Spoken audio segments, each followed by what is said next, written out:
But Chief Cowie back in the, or not Chief Cowie actually, he'll be coming up in the story later, but George Piltz, he was in the mining industry, and he came to southeastern Alaska and was looking for gold. And so he sent word to the local Tlingit Indians and said, hey, if you know anywhere I can find gold and mine for it, I will trade with you 100 Hudson Bay wool blankets to keep you warm for the winter. And at the time, that was a very good deal. And Chief Cowie, he was the chief of the Tlingit Indians here. He liked that idea, so he decided to take George Piltz up on his offer.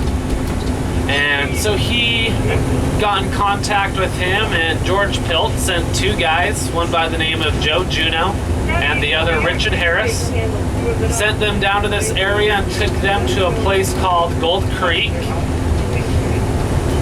And I'll point that out on the way back to you. It's kind of a pretty little river that drains into the channel. But at first, how many beds in the hospital? How many? You know, I don't know how many beds in the hospital. It's very small. It's not very big. There's a couple little surgical buildings off of it, but I believe I want to say it's at least below 100 beds. How many doctors? Oh, you're pulling out some tough questions for me. Well, you know everything. I would love to know everything. I do not know any of the doctors that actually work there. But you know, maybe I could find out while you're off on your whale watching adventure. Maybe I can answer a couple of questions. You'll know the answer. Yeah, I will. But so Chief Cowie, when Joe Juneau and Richard Harris did return, they went further up the creek and found a lot of gold nuggets, some flakes of gold as well. And they did find a lot of the mountains had some gold-rich veins running through them. And that's what got them mainly mining here. There was two main mines in the downtown area, and then one over on Douglas Island, and then another one further up the road. But all of them have since closed now. They were quite literally booming mining towns at the time. You could hear little booming sounds going on all over. But now the main mine is the Kensington mine, and all the miners that live here will actually go down the road and take a ferry to their location and work there for a few days. Coming up here on our right, if you can see these stone pillars, there is also some off on the other side of this Vanderbilt Hill Road. That is Juneau's very own Stonehenge. Actually, back in the day, they were the foundations for radio antennas during World War II. That's about the time they moved the capital from Sitka, Alaska to Juneau. It's quite controversial why they have not moved the capital back.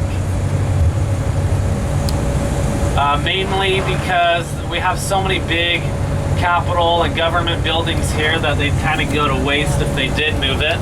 But there is a bald eagle, a couple of them out here to the river. Oh. You can see the one with the white head, that's an adult. The brown one, those are juveniles. They're kind of brown and speckled. I see it. There's also, I believe, one coming up right in front of us. This is a juvenile up on this light post. You can see by the speckled. There's also one flying across the road right up in front of us. You'll see them off on your right-hand side up in the sky in just a minute. Oh, yep, see it, yep. Pretty cool, huh? Yeah.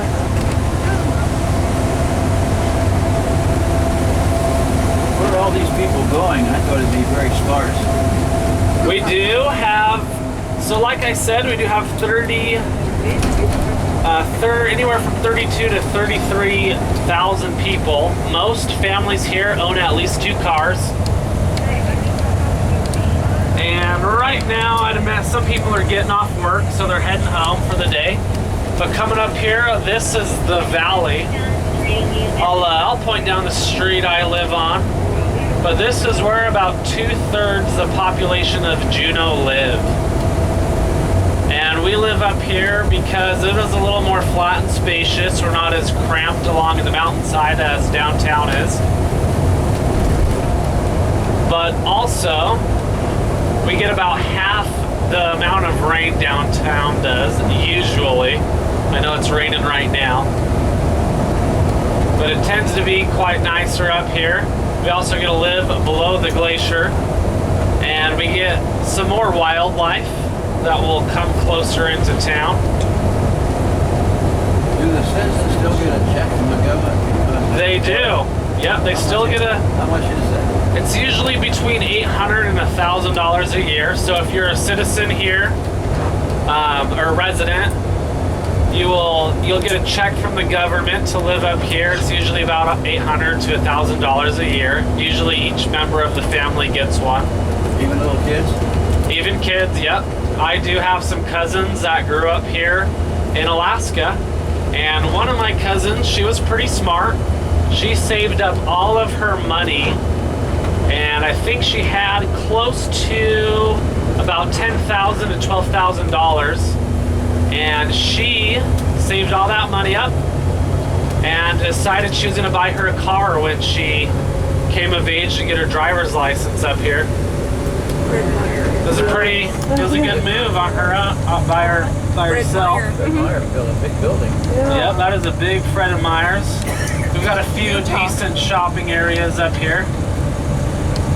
This off here to our left, that is our Juneau International Airport. You might see some airplanes or helicopters taking off.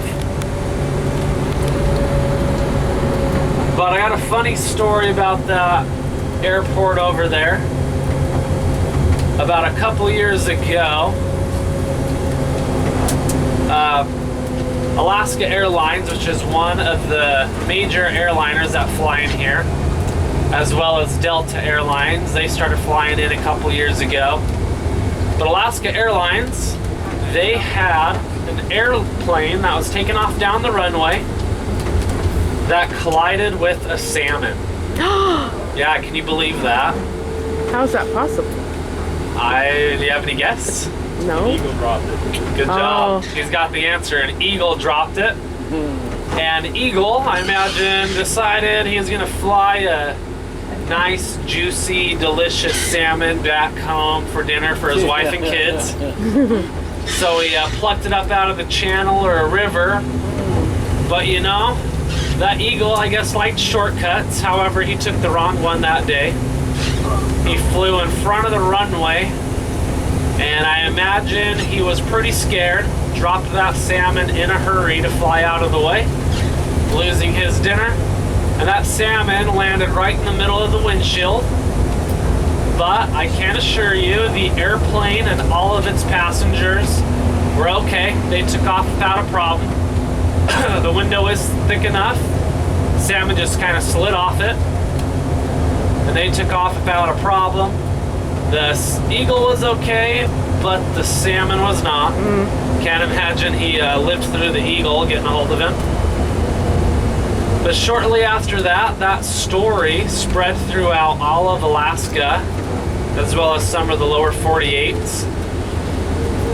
And Alaska Airlines decided to paint a salmon down the full stretch of that airliner, as well as rename that airplane the Boeing Salmon 30 Salmon. 30 salmon. Yeah, quite clever, huh? Salmon 30 salmon. It's a good move. I've actually seen it flying before. I saw it taking off down the runway one time. It looks different than the other ones. But off on this road, if we were to take a left on Mendenhall Loop, I actually live maybe about 300 yards down the road. It's a nice area.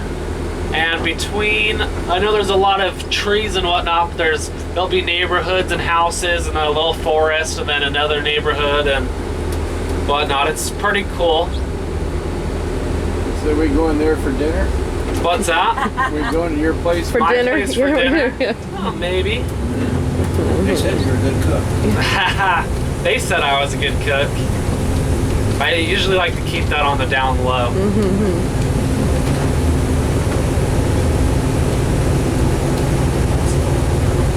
But this road we are on, Egan Drive, when they built it, this became the major road system that connected all of the Juneau areas together.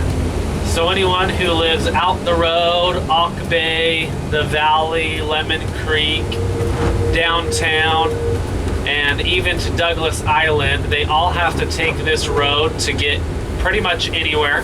There are a few other connecting roads, but this is the main one. So all of us locals, we just call it the road.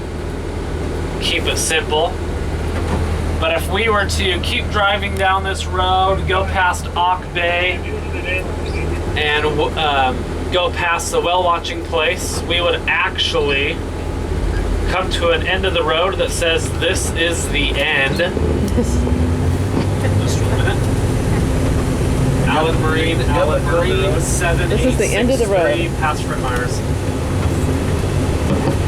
Where is the bridge to nowhere? The bridge to nowhere? Yeah. What do you mean by that? There's one bridge.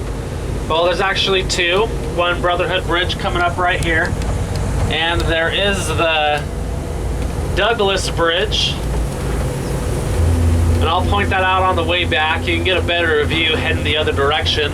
But if you can see, there's a glacier, the Mendenhall Glacier. Right there. Oh, yeah. Right there. You can see it back up there past the trees. It kind of looks like a tidal wave. That's the Mendenhall Glacier. It's slowly disappearing. It is. You are correct. Unfortunately, it is a receding glacier. All the glaciers, we have a lot of them that are being fed by the Juneau ice field. Mendenhall being one of them. That as well as a place called Tracy's Fjord. Tracy's Fjord. You might go there later on your cruise, but it's pretty cool. That's the largest one. Mendenhall it's visited a lot in the summer. We can get a few million cruise line guests up here to check it out. But unfortunately, it is one of the receding ones, meaning it is slowly moving away from us. It's getting smaller and smaller each year. It doesn't mean that the ice field is getting smaller. It actually continues to get bigger. But the way with some of the ice fields is you get the terminuses that are where the glaciers are coming off. You get some that are moving towards you and that are constantly calving, but you also get some that are receding as well. And on our way back, hopefully it'll be a little bit more visible. We do have one hanging glacier, which is one of the only few hanging glaciers in the world, Lemon Glacier. And if it is nice and clear up top, I will point that out to you, okay? But sometimes you can't see it on a cloudy day like this. Off here on our right, that is Auk Lake. The Tlinkets named it. It's kind of diminutive. It means little, but also lake. So they kind of named it Lake Lake. Actually, I guess we named it Auk Lake. They just called it Auk. But it was Little Lake, and coming up here shortly will be our first view of Auk Bay, as well as Stoddard Harbor. And all along this coast up here is where the Tlingit Indians had their village. These waters out here are great for fishing, as well as there's a lot of coastal islands out there that protect us from some bad weather and some crazy waves that might venture over this way. So it was a nice little area over here. Not quite as much snow as further north in Alaska. Alan Marine 7863, passing megahertz. I'm gonna ask you to slow over the You'll be nosing in Alpha. Slow I thought roll, Juno nosing in, alpha side. Copy that. Do you have a question for me? So there's a good view off to your left-hand side of Auk Bay. Transportation system here in Southeast. 31, please, for the ferry. Might see some fishing boats coming in and taking out, as well as some whale-watching ones. Is that salt water? That is salt water, yep. That is the ocean right there. So the channel that was off to our left for the majority of our drive actually connects with it, but it is a small opening. So your ship will actually go back the way that it came. Also, the water's not deep enough. So if you guys were to try coming out on this end, you'd probably run aground and become permanent residents. But you'd love it here, right? It's a nice area. They have mosquitoes here. We do. They're the state bird. They get pretty big. Up at Fairbanks are furious. Oh, yeah, our mosquitoes aren't quite as bad as up there. We also don't have any moose here because they can't get past the glacier. But we do get black bear, brown bear, Sitka deer, 140 different species of bird, stuff like that. Porcupines, wolves. We get quite a variety here. When they get the populace in Juneau, do they include all this we're seeing? Yes, yep. And a fun fact for you, actually, what's all considered Juneau is a lot more of just kind of open, empty land. Oh.